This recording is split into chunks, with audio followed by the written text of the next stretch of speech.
Welcome, ladies and gentlemen. Today I want to talk about the Zenimax Playtesting Event in Baltimore. Now, all the information that you can find in this article is pre-PTS. But there will still be a lot of changes when PTS hits and again when live hits. So this is as far away from a final version as you probably can get. I will link the article in the description below, make sure to go check it out. I will probably also add some more information because at the moment there's just the things on there that I remember. It's pretty complete, but there's a few things that I couldn't remember, like some switching order passives and stuff like that. Anyway, let's get started. So there's a lot of really cool things coming. Now, itemization changes, let's start with that. Two-handed weapons now count as 2 slots. So staves and two-handers, bows, will be 2 set bonus. This is a huge change, and it was asked for quite a while. And what will that basically do? So mages, two-hander builds, bow builds will get increased DPS quite a bit in PvE, and it will obviously change a lot of builds in PvP. So this will open a lot of new combinations. Set changes. Now with set changes, there is 2 very... Well, it's only what I remember, but it was basically the only thing that really was talked about. Night Mother's Gaze and Thunderflame. As of now, they will both apply Major Fracture. But again, this might not be final, maybe only one will get changed, the other one will still remain the same and all that stuff. But yeah, Major Fracture. This is a huge nerf to stamina setups. That's like 10 to 12% damage just gone away. Poof. Stamina always has suffered from not having enough penetration compared to Magicka. This will definitely not help. Light and heavy attacks. Light and heavy attacks now scale differently, so at the moment I think they scale way more from weapon and spell damage, but less from magic and stamina, and Zenimax kind of evened that out.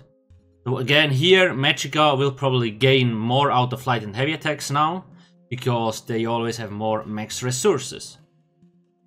So light and heavy attacks will deal a ton of damage now, it's completely crazy. So all those changes here you see favors Magicka a lot and kind of wrecks stamina. In the end, we will see whether those changes will go through to the final version, but that's just how it is at the moment. New things, jewelry crafting, so there's a lot of really cool stuff here. There's 6 new traits, so basically we have the old ones, Robust, Healthy, Arcane. Then we have Bloodthirsty, which we already knew about. Increases execute damage by 20% when enemy is below 25%. You can stack that 3 times on each jewelry. But I do think we will mostly see on Magicka setups probably 2 Arcane, 1 Bloodthirsty, because 20% damage in execute is a lot, and you only lose like 900 Magicka or Stamina. So not a huge trade-off. So I really like that trait. Harmony increases the potency of damage, healing, recovery and damage shields granted by synergies. It doesn't increase the duration, if I remember correctly, of sets like Alcast and stuff like that, so I don't think it might be that good. It might actually be nice for some shield builds, but we will see. It requires your synergy, so I'm still quite skeptical about this. Infused increases the effect of the enchantment by 60%. So if you have a spell damage glyph that gives, I think, 174, it will increase to about 270, something like that. That's a huge increase. Stem setups usually have higher weapon damage, base weapon damage, so I think stem setups will change to infused. Maybe 2 infused, 1 bloodthirsty, Magicka will stay, 2 arcane, 1 bloodthirsty. Kind of that thing, but we will see. More testing has to be done. Triune, now this gives health, magic and stamina, kind of like the tri-stack glyphs. You can stack more overall resources if you want now. Protective, this, if I recall correctly, this only adds physical resistance at the moment, but it might change. Because there is enough ways to get spell. It would be nice to increase both, but maybe it will make it too strong. I don't know. We will see. Swift increases movement speed by 10%. I'm not sure if there's a movement speed cap, but that means you could stack 30% extra speed on top of other set bonus. But if I recall, they introduced a cap somewhere, but I'm not 100% sure anymore. Anyway, now the catch with jewelry crafting. Crafted jewelry is sellable, so you can trade it, you can give it to your friends, but dropped jewelry needs to be retraded in the transmute station, and to retrade the trades, you need to have researched the trades, which only is possible when you have Somerset chapter. When you bought the chapter, basically. So you can get access to crafted jewelry and all that stuff, no problem. But if you want dropped gear, trade change, you need Somerset. As of now, class balance. There is a lot of things that changed. It felt like Zenimax or Robble was mostly looking at how to improve tanking and healing on all setups, and he actually did a very good job in that. There is still a lot of issues though, don't get me wrong, but at least what he did here, he actually took a look at underused skills and changed or buffed them, so that's really nice in terms of healing and tanking. Tanking, there's still one of the problems, that's resource management. That's still not completely resolved, but on the healing front, there is a lot of things that actually might help. Now let's go through them. Dragon Knight. Basically, combustion passive. Now this will help for everything. Every time you actually apply a status effect, you gain 500 magicka or stamina. If I remember correctly, it's 500. This has a 5-second cooldown. So this helps a lot with sustain, both in PvP and PvE. Again, all those things might change.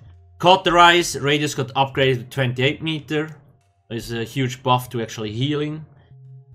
Reflective plate. When activated, this now also removes all snares from you. This is actually pretty cool. This morph was never used. So now it removes all snares. However, if you stand in a snare area, it will immediately reapply. Doesn't give you snare immunity. Stone Giant, it gives minor ward now. It might actually also have increased the healing, I'm not sure anymore. Fragmented Shield. So like everybody's using Igneous Shield, and now they changed Fragmented Shield, so it actually gives major mending for 4 to 5 seconds, but the smaller shield if I recall correctly. Cinderstorm, instead of dealing damage, this actually heals now, so it's a very strong heal over time effect on the ground. So this is really cool. It still snares enemies. Zorks.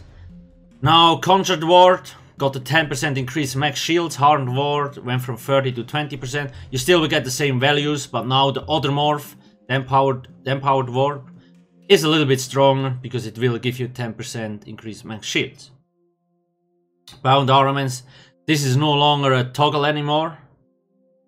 I just recall bound edges. I'm not sure what changed with armaments. Here, when you activate, you will increase your block mitigation by 20% for 3 seconds. You still get the max resources, so that's actually huge. 20% block mitigation is insane. It's only for a short time, but when you know a big hit is coming, you can activate it because you can block cast it and you're good to go. It only needs to be slotted on one bar now if you want 8% resource buff. Very important. Rune Cage, I think they increased the stun. Daedric Mines, they reduced the cost a little bit. And Lightning Flood, now everybody used Liquid Lightning because it has a long duration, deals more damage. Now Lightning Flood, short duration, but now deals more damage overall. So you kinda could swap up your rotation, make it faster and that stuff, so it might actually be nice. And I played a few really cool changes.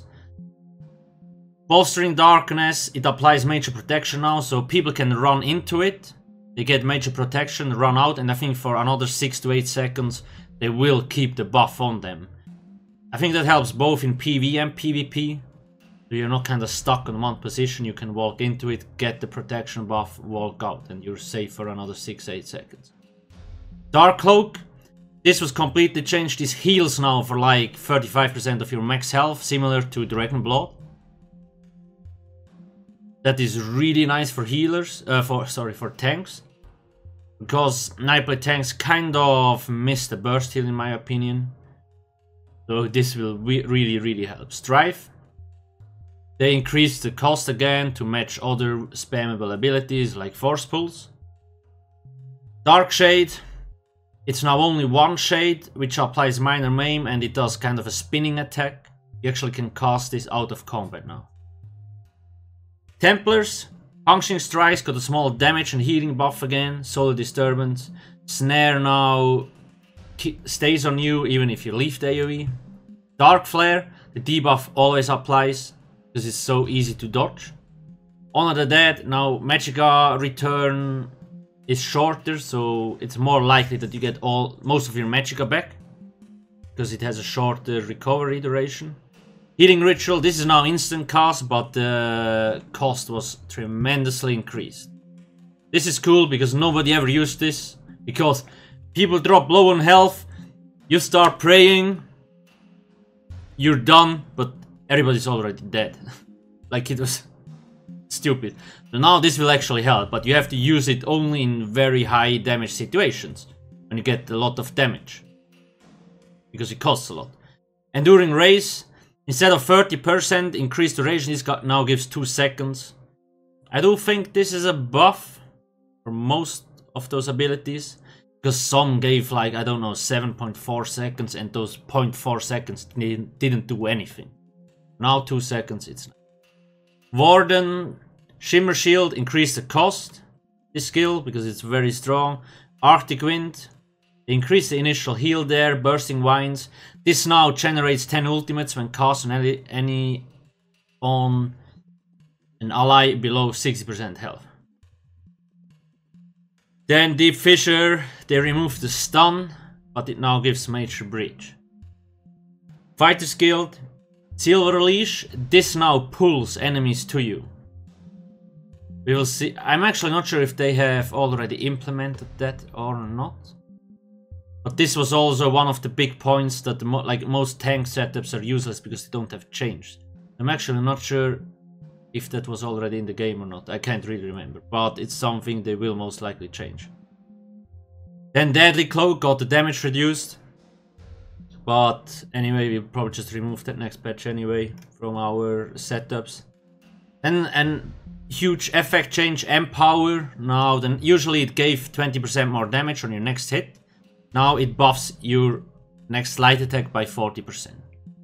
So if you really want, you can do an insane light attack build. I mean, probably in PvP, maybe also in PvE. Definitely worth testing it out, actually. I'm especially wondering Overload. I think it's gonna be crazy. Then Suchik Order skill line. Now I can't remember all skills and passives, but Undo basically teleports you back 4 seconds, kinda rewinds time and gives you the resources you had back then. One of the morphs, you actually can activate it while you're stunned. You also can jump off keeps, activate it, get teleported back up, as long as it's not longer than 4 seconds. I'm sure this is a very fun skill to use. I'm also sure a lot of people will kill themselves with it. But yeah, it's very cool. Meditate, now this kind of restores all the resources, you are locked in place. I think one of the morphs gives you major protection. I'm actually unsure whether you can be interrupted or not. Yeah, you can be bashed. Yeah, you can be bashed.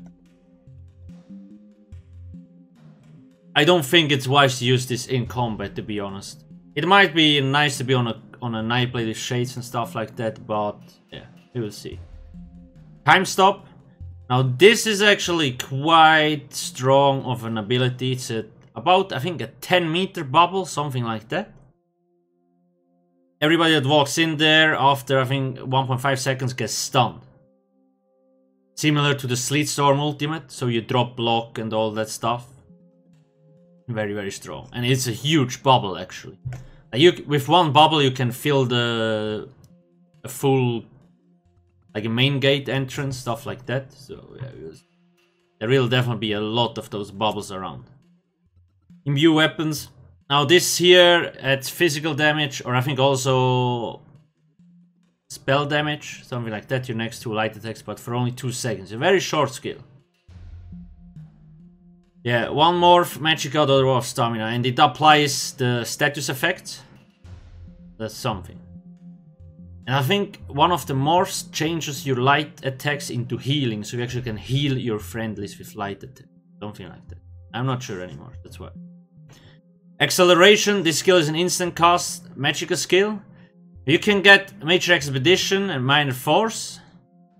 And the other morph, like, one reduces the sprint cost and another one actually increases the Minor Force to 36 seconds. That's basically the trap for magical setups, if they want to use it. 36 seconds is a long freaking time. Yeah, I think the unknown skill there I couldn't remember was imbue weapons, but just the other morph. And then I can't really remember the passives, but one of them was that when you actually block, you get the spell shield around you like a bubble. Once you drop block, this will slowly recharge. This is actually really nice. I think this works for all kind of setups in PvE and PvP. I'm not sure if you have to have a skill slotted or something. We will see. Once PTS drops, we have more detailed information about those things. But in general, this looks more like a PvP skill line. And I'm also sure this will cause a lot of QQ and salt mines. But overall, I liked all the skills and passives. They seem to be very fun to use and they will open up a lot of new builds. Snares also changed a little bit. But, like, bigger snares have a shorter duration now, smaller snares have a longer duration, stuff like that. Then, one thing that I've nobody seen mentioned so far, multi-core CPU support. At the moment, one of the big issues with performance is because the game only runs on one core, even if you have 7 or 8 cores. It only runs on one core. This might help with performance by a lot. You might get a lot more FPS, we will see. This is huge. We just have to figure out if it actually works or not. We will see. Then just in general, feedback at Zenimax Playtesting Event, what did we do? So I think we playtested for 2 to 3 days, a lot of different things. And we kinda touched on all those subjects. Suchik skill line, jury crafting, the mini trial, new zone, new sets, class balance, mostly with a focus on healing and tanking. We also talked about Frost Staff tanking. Animations, like prioritization of animations, animation cancelling. Why Forcible weaving is great and why funnel weaving sucks and all that kind of stuff. So I really hope they can improve in that kind of stuff. New base game features, DPS tests, non-combat related content and many more stuff. Keep in mind, most of those things that we discussed there were not really related to Somerset. Yes, we tested the new things, but a lot of the feedback was for the general, like, overall health of the game. Not just for the next update. So most of the things you probably might not even see in Somerset, but on a later day. But again, keep in mind, like, it's only feedback. Zenimax doesn't have to introduce anything we suggested. That's the thing. If they like what we told them, then they might. If not, then not. And you probably also will never really figure out what we actually told them because we can't tell you. Yeah, that's basically it. I will put the article into the description. Make sure to go check it out. I will also add more detailed information once I find out more stuff. Some of the things I only vaguely remembered. What do you actually think of those changes? Do you like them? Do you hate them? Do you think it will be balanced or not? Please let me know in the comment section below. Again, remember, this is pre-PTS, so there's a lot of things that will change again. So take this information with caution, okay? Thanks for watching and have a nice day. Cheers.